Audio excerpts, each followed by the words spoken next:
Bonjour à tous, bienvenue sur un nouvel épisode de Nous Entrepreneurs. Aujourd'hui, je reçois Sébastien Perron, qui est le directeur des Folies Web. Bonjour Sébastien. Bonjour, bonjour.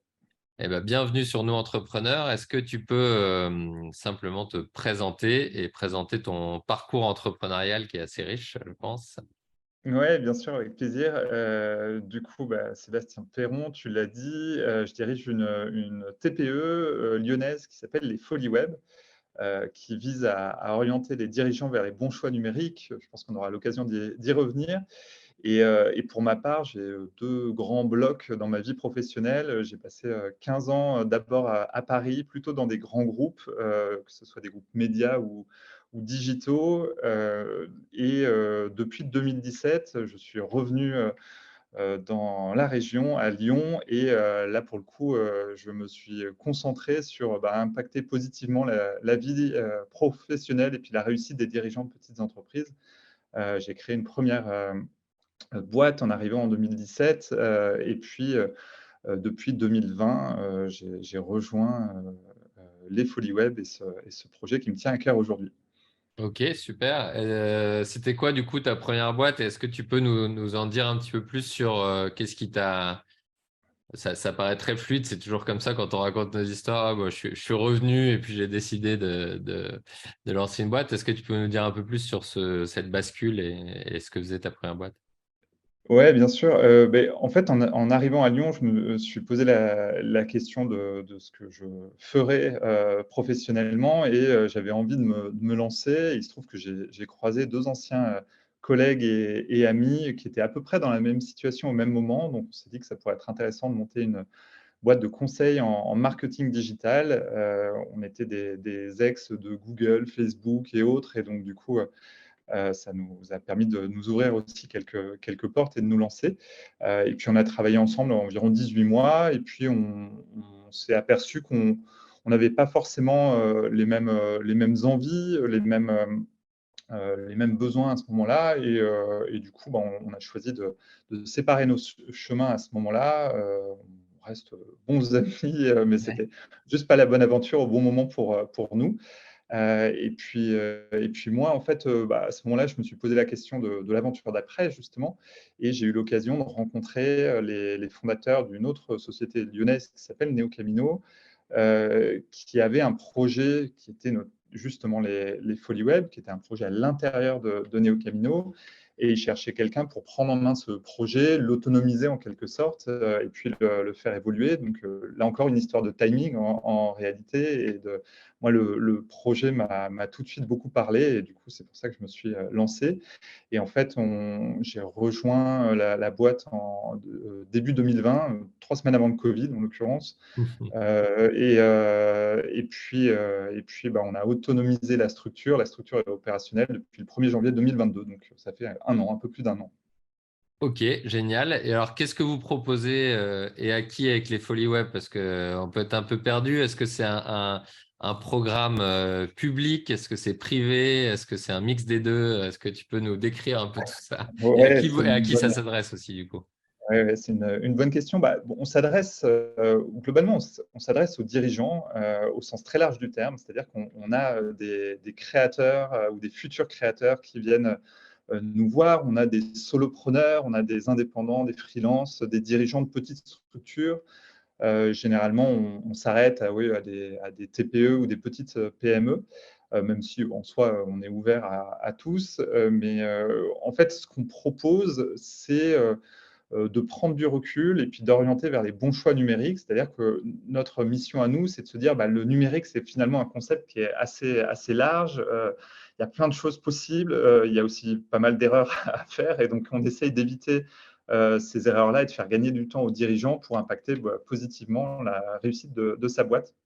Et, euh, et en fait, on organise très concrètement des ateliers qui peuvent se faire soit en présentiel, soit lors de webinaires, qui sont des ateliers gratuits pour le participant. Et puis, on organise aussi depuis 2021 des formations, enfin des accompagnements, puisqu'on ne parle pas tellement de formation nous-mêmes.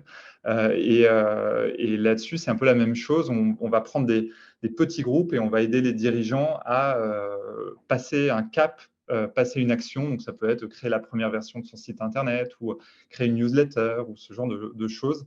On essaye vraiment de le rendre le plus concret possible, le plus accessible et actionnable possible. Donc, typiquement, on fait la chasse aux acronymes et aux mots en anglais, ce qui n'est pas évident dans notre monde. Ok, alors donc, parce que donc, les ateliers sont gratuits, l'objectif c'est quoi? C'est de proposer, de faire goûter et de faire saisir la valeur pour vendre des accompagnements derrière. C'est quoi le business model des Non, followers? alors, ouais, c'est un peu particulier. En effet, les ateliers sont gratuits et les accompagnements sont gratuits aussi. Alors, il n'y a pas de, il y a Alors pas comment de, ça marche? voilà, il y a pas de miracle. En fait, notre modèle, c'est qu'on a des financements qui sont publics pour la plupart et privés aussi. Bah, typiquement, Neo Camino reste un partenaire financier et une boîte privée. On a d'autres partenaires privés, mais on a répondu et été lauréat de 3 appels à projets, 2 dans le cadre de France Relance, ce qui nous permet de proposer des choses gratuitement. Donc ça, c'est les formations France Num avec BPI et France Num. Ok. Et puis, on a une association qui s'appelle l'AFNIC, qui est mandatée par l'État pour gérer le point .fr, pour qui on est opérateur, parce qu'elle a dans ses missions le fait d'aider à la numérisation des TPE-PME en France. D'accord, donc c'est plutôt soit l'État, soit des mécènes ou des sponsors Oui. privés qui permettent d'accompagner des solopreneurs, des indépendants, des TPE principalement, à Exactement. découvrir, à se digitaliser ou à se numériser, je ne sais pas comment on dit du coup, en tout cas avoir une présence numérique Ouais. pour développer avec un objectif du coup de développement de business, c'est ça le… Ouais, c'est ça. Généralement, il y a 2 grands enjeux, 2 grands besoins. Il y a un besoin qui est je veux trouver des clients, soit mes premiers clients, soit 2 clients tout court, soit je veux fidéliser mes clients existants. Et puis, un troisième besoin qu'on développe pas mal depuis quelques mois, qui est autour du gain en efficacité. Est-ce que le numérique peut faire quelque chose pour moi pour que je passe mes soirées avec du temps perso ou mes week-ends avec du temps perso plutôt que à faire des choses que je n'ai pas le temps de faire en journée. Et du coup, on essaye de montrer des démarches ou des actions ou des solutions qui peuvent faire gagner du temps, puisque c'est quelque chose qui est toujours nécessaire quand on est entrepreneur. Ah, on se rejoint bien là-dessus. C'est marrant, ça nous fait du coup une mission assez proche en termes de Ouais, développement des TPE, PME. Et puis également, effectivement, nous, on considère qu'il y a quand même 3 ressources clés sur lesquelles on peut jouer dans l'entreprise, qui est le temps, l'argent et l'équipe. Et ça ouais, tourne comme souvent autour de ces trois ressources-là qui sont en plus assez liées, quoi. ouais, complètement. Et tu mentionnais aussi dans en fait, notre rôle, au-delà d'organiser des ateliers, on a à peu près 150 aujourd'hui petites agences ou indépendants qui sont des experts du numérique et qui vont du coup proposer cette valeur gratuitement. Et eux, leur enjeu, c'est aussi, et le nôtre par la même occasion, c'est aussi de faciliter finalement des rencontres à l'échelle locale, un peu partout en France, parce qu'on est présent dans environ 25 villes aujourd'hui, et de se dire, en fait, comme il y a un retour du local sur plein de choses, finalement, faciliter un maillage local et faire se rencontrer des experts du numérique avec des gens qui en ont besoin. Ouais, génial, super. Est-ce que, c'est une question que j'aime bien poser, est-ce qu'il y a un a priori erroné qui circulerait sur votre métier? Alors, sur notre métier, en tout cas, il y a enfin, ce qui me vient spontanément, c'est un sujet autour des réseaux sociaux. C'est-à-dire que c'est perçu, souvent la première action sur le numérique, c'est de venir sur les réseaux sociaux, parfois même avant de créer son site internet, avant de se poser la question d'avoir un CRM, une base de données, etc. Parce que les réseaux sociaux, il y a une perception de relative facilité, notamment parce que beaucoup les utilisent à titre personnel. Ouais. Et en fait, c'est pour nous un piège. Alors, je ne dis pas du tout qu'il ne faut pas aller sur les réseaux sociaux, hein. Il faut probablement, dans certains cas, aller sur les réseaux sociaux, mais on peut vite y passer beaucoup de temps sans avoir vraiment réfléchi à l'impact que ça doit avoir. Et si on revient sur notre sujet du temps et du manque de temps de l'entrepreneur, on a besoin de passer son énergie au bon endroit. Et donc, parmi les messages qu'on essaie de faire passer, c'est de se dire, peut-être qu'au début, en tout cas, il faut être présent sur un réseau social et bien le faire, et aussi se fixer des objectifs bien concrets pour savoir pourquoi on le fait, pour éviter 6 mois après de se dire j'ai passé beaucoup de temps et je ne sais pas trop pourquoi. Ouais. Voilà, ça, c'est un exemple parmi d'autres, mais Ouais, bah, c'est un bon exemple parce que moi, je fais beaucoup, donc je fais de l'accompagnement de dirigeants et effectivement, c'est un des sujets, c'est souvent, OK, tu veux mettre en place tel outil, mais quel est ton objectif d'abord et après, on regardera l'outil. En fait, ce que tu décris avec les réseaux sociaux, on l'a beaucoup, même sur les sites web aussi, hein, bien sûr. il faut un site web parce que tout le monde a un site web ou il faut un compte sur Instagram parce que tout le monde en a un, sans forcément avoir poser un petit peu les bases de qu'est-ce que je recherche. Est-ce que je recherche avoir plus de prospects? Est-ce que je veux asseoir ma crédibilité pour des gens qui vont aller voir mon profil après m'avoir rencontré dans un autre contexte, etc. Et c'est vrai que Ouais. c'est des étapes qui sont souvent un petit peu oubliées et sur lesquelles il est intéressant de former les dirigeants. Ouais, super, génial. Comment est-ce que tu vois évoluer les folies web dans les prochaines années? C'est quoi l'ambition que vous avez? L'ambition qu'on a, c'est de continuer à se développer partout en France. Je pense qu'il y a 2 choses qui devraient arriver. La 1re chose, c'est que le numérique va continuer à transformer en profondeur les usages et être apporteur d'opportunités. En ce moment, on parle beaucoup d'un côté de factures électroniques et on ne sait pas trop par quel bout le prendre. On parle beaucoup de ChatGPT en ce moment ou de TikTok et on ne sait pas trop par quel bout le prendre, etc., etc. Et à chaque fois, c'est des nouveautés qui doivent être intégrées par les dirigeants d'entreprise. Et nous, notre enjeu, ça va être de continuer à pouvoir comprendre ces enjeux, expliciter et surtout rendre concret. Ce qui est notre enjeu à nous, c'est vraiment que ce soit le plus concret possible pour le dirigeant. Donc ça, c'est un premier élément, de continuer à vraiment prendre la mesure des changements et d'accompagner les dirigeants au profit de leur réussite, encore une fois. Et puis la deuxième chose, c'est on voit qu'il y a de plus en plus d'indépendants, on voit qu'il y a de plus en plus de compétences à l'échelle locale. Et nous, ce qu'on ambitionne, c'est de continuer à se développer à l'échelle locale, à mailler des territoires pour faire en sorte que quand il y a des compétences et des expertises numériques ou au bénéfice de l'entrepreneur, elles puissent rencontrer les besoins à l'échelle locale. Et ça nous drive beaucoup. On pense qu'il y a plein de choses à faire à ces niveaux-là et on n'est pas les seuls d'ailleurs. Et donc, on travaille avec tout un tas d'acteurs, d'associations pour se développer sur ces sujets-là. OK, donc un développement sur les enjeux et un développement géographique également pour pouvoir toucher tout le monde. Vous avez une approche multilocale, on va dire, si je comprends bien, Exactement. avec les ateliers en présentiel. Oui. Tu mentionnais tout à l'heure le fait que vous avez lancé le projet en 2020, puis qu'en fait, il s'est structuré vraiment en 2022. Entre deux, il y a eu le Covid. J'imagine que tu étais bien placé pour voir l'impact par rapport à ton métier, l'impact sur votre activité, sur celle des personnes à qui vous vous adressez de cette période-là. Que- comment est-ce que tu vois que les entreprises l'ont vécu et surtout comment elles en sont ressorties, parce que c'est surtout ça aujourd'hui. Ouais. Alors en fait, les folies web existaient même avant 2020 et avant le Covid. Et à la base, on faisait 95% de présentiel. Ça a commencé il y a Ouais. 7 ans environ. On faisait 95% de présentiel. Et quand le Covid est arrivé, comme tout le monde, on a tout passé en webinaire parce que il n'y avait pas le choix. Tout le monde était enfermé chez soi. Et du coup, on n'a jamais eu des chiffres aussi importants en réalité qu'à cette période-là parce que tout le monde cherchait à s'occuper probablement. Ce n'était pas le même niveau d'interaction que sur du présentiel. Et Ouais. c'est pour ça qu'on a été ravis de revenir au présentiel.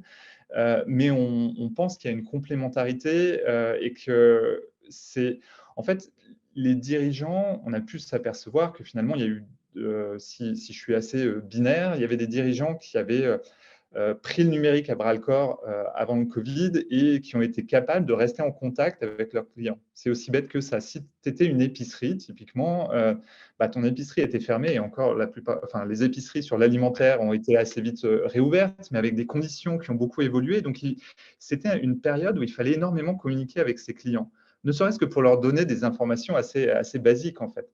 Et en fait, tu avais vraiment 2 types d'entrepreneurs, certains qui avaient pris le virage du numérique avant et qui s'en sont hyper bien sortis, et puis d'autres pour qui ça a été un peu plus compliqué. Ça a été, comme bien souvent, une source d'opportunités. Il y a beaucoup de gens qui ont digitalisé leurs process, qui ont digitalisé leur prospection, etc., etc., et pour qui finalement, qui sont sortis renforcés de cette période-là. Et puis, nous, ça nous a aussi montré, et encore une fois, en termes de volume, on a eu beaucoup de monde sur des webinaires, mais en fait, ça nous a renforcé dans notre perception que le présentiel et faire en sorte que les gens se rencontrent physiquement était vraiment important pour justement concrètement passer à l'action, être en confiance, voilà, se mettre devant un ordinateur et se montrer des choses, et que ça fait une valeur qui était folle. Donc, le mix entre à la fois une digitalisation des usages et de l'entreprise à plein de niveaux, mais aussi de se dire c'est important de rester physiquement ancré. Et en tout cas, c'est des choses qu'on souhaite poursuivre. Bon, c'est intéressant comme témoignage de la part d'un acteur du digital. C'est intéressant de mettre l'accent effectivement sur les rencontres. Toi, tu as une expérience du coup entrepreneuriale riche, avec plusieurs expériences en tout cas. Est-ce que tu peux ressortir un apprentissage spécifique de jusqu'à maintenant, ton expérience, qui est loin d'être finie, j'imagine? Ouais, alors je suis encore un jeune entrepreneur, parce que quand je vois des personnes qui ont monté plein de boîtes, etc., moi, c'est pas encore mon cas, mais je pense qu'il y a un truc, il y a deux choses que j'ai beaucoup lues, beaucoup vues, et sur lesquelles alors je vais pas apporter grand-chose de plus, mais si ce n'est le fait de dire que je suis complètement d'accord, c'est d'une part le sujet que c'est vraiment une course de fond, et on passe quand même par beaucoup d'étapes, et il faut arriver à trouver de l'énergie pour tenir dans la durée. Et je pense qu'il y a un vrai sujet à bien s'entourer pour ça. Savoir déléguer ce qui n'est pas clé, savoir parler aussi. Enfin, moi, je dis beaucoup aux équipes de parler à des clients, de parler parce que ça nous apprend beaucoup plus et beaucoup plus vite une simple conversation avec un prospect ou un client que pendant des heures et des heures de réunion, parce qu'on a un retour d'expérience qui est bien direct. Et donc, à la fois, en fait, échanger avec des pairs, échanger avec des gens qui sont passés par les étapes par Ouais. lesquelles on passe, ça fait gagner un temps fou, et puis ça rassure quelque part, parce qu'on se rend compte que on n'est pas tout seul dans ce bateau-là de l'entrepreneuriat, et que c'est dommage de s'enfermer sur son propre projet. Donc je pense que c'est vraiment quelque chose qui est essentiel si on veut tenir dans la durée. Voilà, enfin, ce serait déjà mes Ouais, premières. top. Ouais, non, super, super intéressant. On arrive déjà à la fin de l'interview. C'est un format un peu court. Est-ce qu'il y a une question que je t'ai pas posée et sur laquelle tu voudrais passer un peu de temps? Une question que tu m'as pas posée, sur laquelle je voudrais passer un peu de temps.